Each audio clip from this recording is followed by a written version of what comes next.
Testing 1, 2.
Chief position.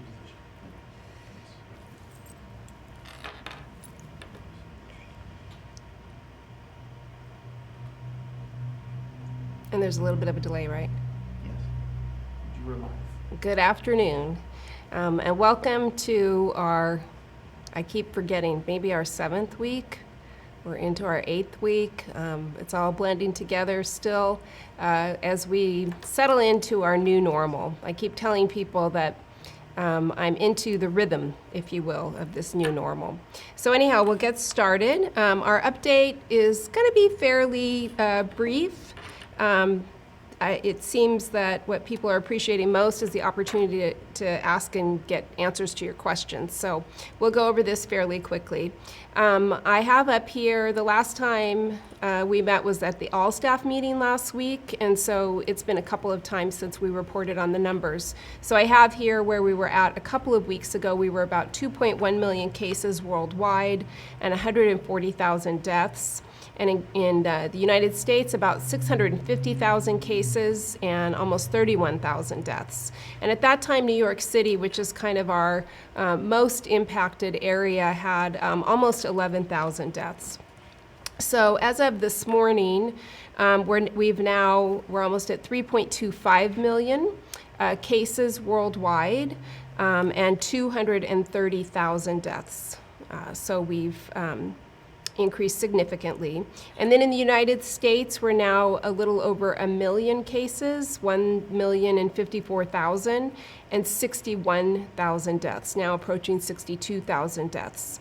And 18,000 of those are in New York City. So while we've seen the cases decline in New York and the death rate decline in New York, we are still seeing deaths happening in New York City and New York State. In California, we have 46,500 cases and 1,887 fatalities. That compares to a couple of weeks ago when we were at 24,000 cases, so we've doubled almost the number of cases, and we've more than doubled the number of deaths in that 2-week period. For Fresno County, we now have 538 cases. I think I mentioned last week during our all-staff meeting that we are testing more, and that testing is the result of additional capacity within the system, as well as a relaxation of the criteria, which I'll go over in a minute. We remain at 7 deaths, so while we've seen the case rate go up, we have not seen the number of deaths increase. However, of concern to us is that we are starting to see some positive cases in long-term care or senior facilities, and that is definitely concerning. You can see in the next slide that the COVID positive cases are slowly but surely spreading throughout our county, even into the smaller areas. I think last time I presented this information a couple of weeks ago, we had about 6, 7, or 8 smaller cities or communities where we did not have more than 5 cases of COVID, and now we just have a few, Coalinga, Fowler, and San Joaquin. And again, we're doing more surveillance testing, so that will pick up more of the asymptomatic. I included this slide again because I know everyone's getting restless right now with where we're at in terms of the stay-at-home orders and lots of questions about when we're going to open up.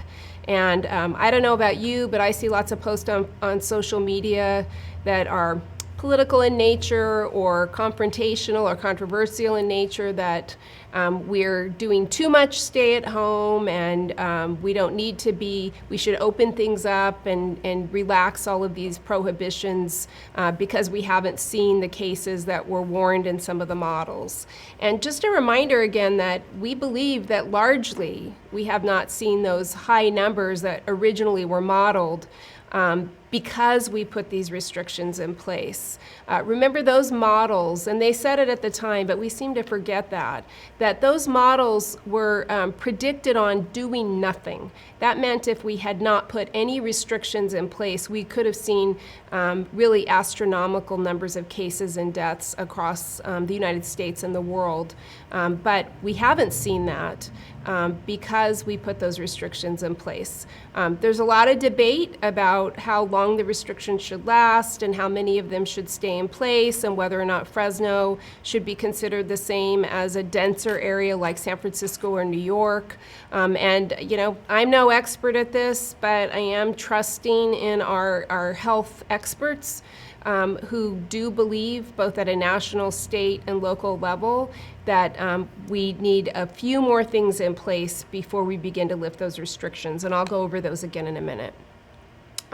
So quickly, what we're doing, of course, we continue to work on equipment for our staff at home, and that will continue as long as we're doing telework. Continuing to prioritize providing remote as well as on-site services to clients who need it. We are doing the screening daily of staff and clients and visitors who are coming into our facilities. We only have staff who need to be in the facility, and our warm line is operational, continues to have fairly low volume, but we're working on some different strategies to ensure that that warm line is accessed as needed. We have seen an increase to the suicide prevention hotline, and we've seen a slight uptick last week in our numbers of completed suicides. So we're very sensitive to the need to ensure that resources are available to people in our community, that everyone across the community who's all dealing with the stress and anxiety of this pandemic is comfortable reaching out for help, and that there's help available for them should they need it.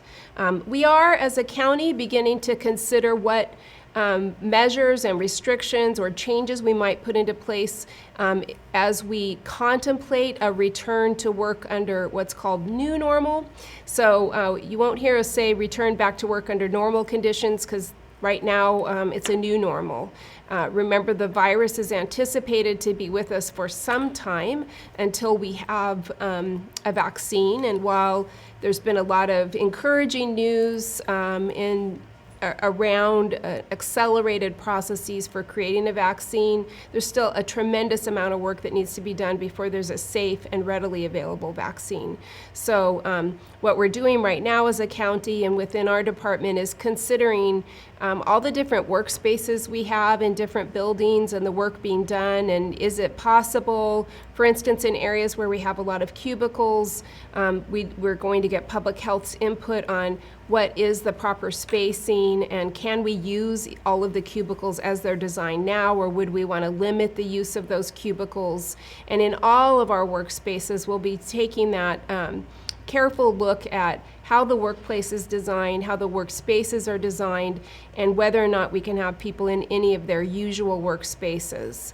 We'll also, based on what we find with that review, be looking at if there's enough workspaces or a large number of workspaces that we think we can bring people back under a new normal. Not yet. Okay. That question will come up, I'm sure, but we don't have a date yet. But as we are looking at that, if we identify that, for instance, at the Hawk building, that there's a large number of workspaces that we can make safe, then we might consider staggering work times so that we don't have people queuing up at the doors to come to work.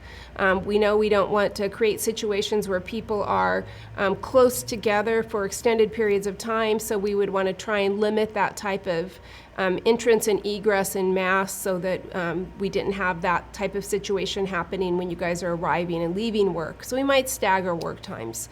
We might consider things like having people rotate through coming into the office. And then as we discussed last week and continue to contemplate, we also anticipate that there's some work we might continue telework, or some staff that we might have continue telework for some time. And so those are all things that we'll be looking at as we prepare as a county for a return to a new normal.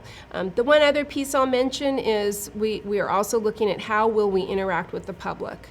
So in some locations, and you might see this, I'm seeing it more and more in stores and restaurants and things where they're putting up plexiglass barriers.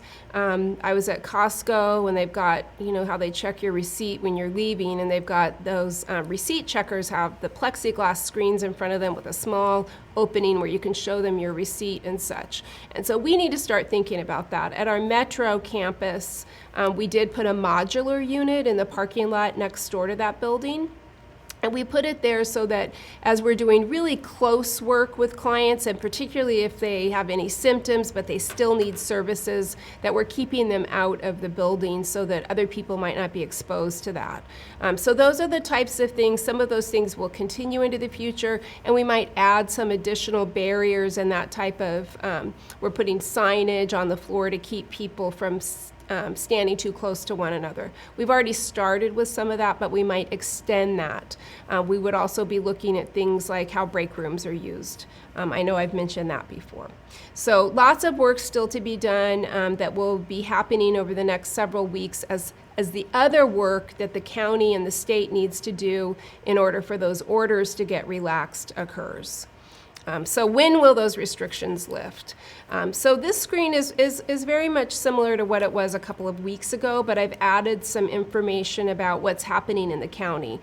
So this is what the governor indicated, that we need an increase in widespread testing and the contact tracing, where you take the individual who has a positive test and you try and determine who around them may have been exposed, again, for less than 6 feet distance, 30 minutes or more exposure, and then having them isolate themselves. And so what's happening locally is we continue to increase the testing capacity.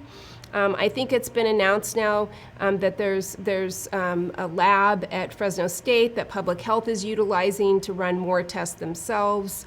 And there's also some work being done to bring in even more testing into the area. There's a relaxation of the testing criteria. So remember, previously you had to have symptoms, and the symptoms had to be, you know, at a certain complexity in order to get tested. And now we're starting to do that testing of even asymptomatic people just to detect the presence of COVID in our community. We do need more contact tracing staff, so each department has been asked to identify a few staff who could dedicate their time for the foreseeable future to assisting with contact tracing. Obviously, when the restrictions are in place and people aren't getting out and about as much, if you test positive, the likelihood that you've exposed other people is greatly diminished. And the number of people that you might have spent time around 30 minutes or more, close than 6 feet, is limited, which makes the contact tracing less complicated. The more restrictions lift and people are out and about and spending, you know, periods of time, then if someone does test positive, it's a lot more people that you have to now track down, go through the series of questions, possibly isolate them. That's another reason why there's a reticence to greatly, release the restrictions, because the safety and the certainty that we can contain this virus over time is our ability to identify when people are positive and isolate them for that period of time while they might be contagious so that they're not exposing other people. So again, the more you're out and about, the more chance that you're exposing other people, and that contact tracing becomes more and more complicated. But in order to do this, we're going to need more boots on the ground, if you will, who are available to ask those questions and make those phone calls and make the recommendations. We need to continue to work harder to prevent infection in highest risk populations. You may have heard that, and I think I mentioned that we're starting to see COVID in long-term care facilities and senior facilities in our area, which is a grave concern.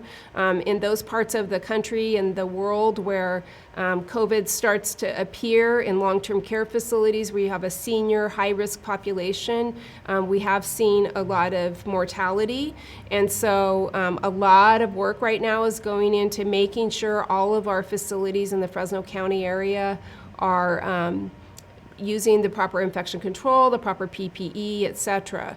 You may have heard in Tulare County, there's been an outbreak in a couple of different facilities, and we have seen more deaths in Tulare County because of that than in Fresno County. So, and that's another reason why anybody who's working for us who's high risk, we've kept at home as well. Hospitals and healthcare providers need to have adequate protective equipment. We are beginning to get more PPE supplies in, and we're developing a new inventory tracking mechanism where we can slowly but surely understand what is the PPE supply we need to have on hand at all times so that we have adequate supply for our staff. And so as we get that going, those of you who work in clinical areas should rest assured that we're working very hard to make sure you have the proper equipment. It's likely that some sort of masking policies or guidelines will continue for some time, certainly in our clinical areas where there's a lot of interaction with our clients and the public, but probably even recommended masking in our non-clinical areas, particularly when you're interacting with other staff members or walking in and out of the building, that type of thing. Obviously, work needs to continue to advance treatments and a vaccine. As I mentioned earlier, there's a lot of work being done to expedite the vaccine. Many different companies are working on different strategies. There's some newer research coming out about a drug, and I probably will say this wrong, remdesivir, that was developed actually to treat Ebola. Wasn't very effective at treating Ebola, but they're finding some success possibly with treating COVID, so that's hopeful. And as I mentioned earlier, with the work being done in the county, we're really going to need to look at how do we reshape our physical environments to support the physical distancing that's being recommended. So you might, I know I saw on Facebook in the last couple days a poll on would you go to a restaurant if the tables were set apart. Lots of restlessness out there.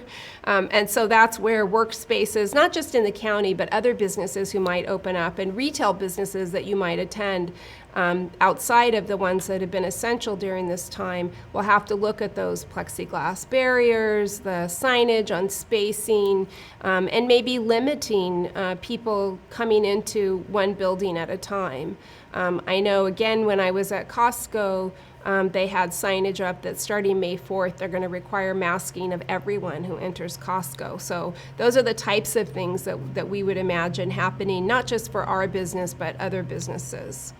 And then the state has to look at the tools that they have to re-implement these restrictions if we find when they get lessened that we are seeing an increase in cases or deaths beyond what we think our healthcare system can manage. So I know that's really hard to hear because I want to be out of this, just like you, but there has to be a balance there between safety for the entire community and our freedoms. So anyhow, the usual stay home if you're sick. I don't know how many more times I can say that. Continue to do a lot of work to get our message out, and lots of great work is being done in our department that's really going to serve us well now and into the future as far as resources for the public.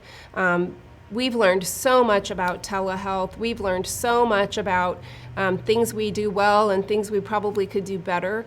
And so I think that there are some silver linings here that will help us as we move forward into the future. Homeless outreach, still a lot of work going on there. Everything's going okay. I would say what we're really looking at now is, based on the funding that we've received both in the city and the county, we're looking at strategies for how we can keep the shelters in place as long as possible.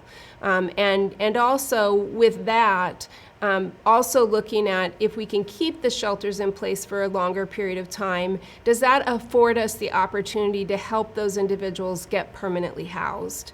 And so Jolie Gordon-Brower in our department and the housing teams are really looking at supports for individuals who are homeless right now in the shelters, and also looking at the housing that they might be eligible for, and then more broadly, even for individuals who may not be part of our behavioral health system, what housing is available. So we're working with the Housing Authority and our shelter operators and and all of our continuum of care to really take advantage of this opportunity where we have people in shelters to really engage them in doing the work that has to be done to get them housed. So a lot of good work coming out of that as well. So with that, I'm going to open it up to questions, and I'm going to see if I can see the questions. I'm going to open it up to questions. Oh, there's my little delay. All right, you have an open platform to ask questions. Are there any questions? I'm not seeing any yet. I know that this is a new strategy, and I think that as we talked about last week, I think we had some questions about would this type of exchange continue after this, and I know I've really appreciated having the opportunity to get in front of all of you in a different format, answer and ask questions. So I do fully intend to continue having different strategies like YouTube or WebEx, where we have more opportunities to share information and answer questions. I see a question here. Do you foresee staff having the option to work from home permanently or for a few days a week? And if we have vulnerable people in our homes, can we stay home longer?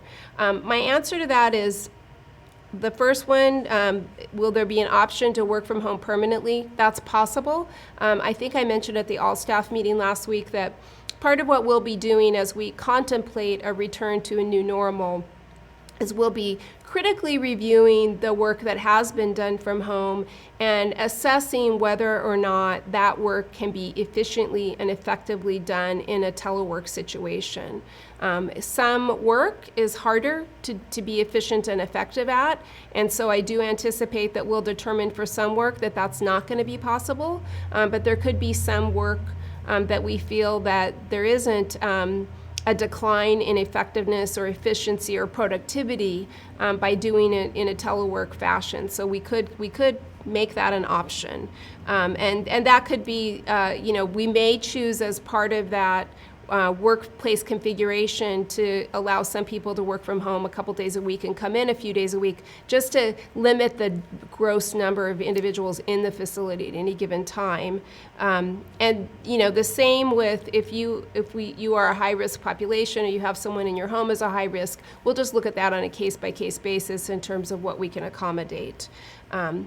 And that's part of the next question. What about people who still have pre-existing health conditions? We would prioritize not returning individuals who have high-risk conditions as long as that was considered to be a problem with the virus. Question about will there be a new script coming out to communicate with our clients about ongoing telehealth and telephone services since we are now at the end of April. Yes, we do anticipate that this telehealth environment will continue through the month of May. We don't know that the restrictions will continue through the month of May, but we've made a determination as a leadership team that we're just going to continue telehealth through the end of May. That's create some certainty and stability for both our staff and our clients, and so that will be incorporated into either a script or at least a communication with all of you.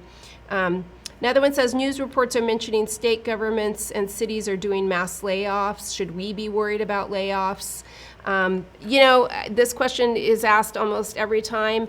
Again, I don't have a crystal ball. Right now, that's not something that's being discussed for our county. I think particularly our department, we've done a pretty good job of continuing to work and be effective in our work for the most part in a telework environment. As we understand better what the long-term impacts of the economic instability and decline are, we'll understand better what our revenue streams are going to deal with. There's a lot of relief and supports being made available through the federal government, and it's really hard to know right now what that impact is going to be both on overall economy as well as governmental resources and revenue. And so, again, my commitment to you is we'll keep communicating, and as I know more, I'm happy to share that with you. I don't see any more questions right now, but we'll give it just a minute. I will say that a lot of work is being done through statewide advocacy to understand what resources might be available as well from the state to help support behavioral health. And I will say that, you know, I think that while this has been a pandemic of a medical nature in terms of a virus, a physical health issue, there very much has been an awareness of how this impacts everyone's mental health, and particularly not just the people that we serve, but everyone. And so I think it's really heightening awareness of the importance of behavioral health and mental health. And my hope would be that as that's recognized even more acutely through this pandemic, there'll be some preservation of the resources made available to us to continue the work in recognition of that. Don't see any more questions, so we'll probably wrap it up now. But because we're contemplating continuing telework through May, I will commit that we'll continue to have these weekly, even if they're short and sweet. I think it's a good opportunity to have an opportunity to ask questions, and so we'll continue that as we go forward. Okay, one more question. Will it be possible for all workers deemed essential at DBH to work from home with county equipment once workers who have been staying home start coming back? I don't think it will be possible for all people who've been working from home because, frankly, some people's work is not easily done from home. And so, again, we'll be critically reviewing all of the work that needs to be done by our department, and for work that we deem that it could be done through telework and we think that's an efficient and effective way of doing it, we will consider offering opportunities to continue telework. But I do not think it is reasonable that every single person could continue to work from home. We have clients we serve, and the way we do business, it probably is not going to be possible, but we'll be looking at that. All right. With that, we'll end today's session. If you have any questions after today, feel free to reach out to us. And again, this is recorded, so it'll be made available for later viewing. You guys have a good week and a good weekend, and we'll see you next week.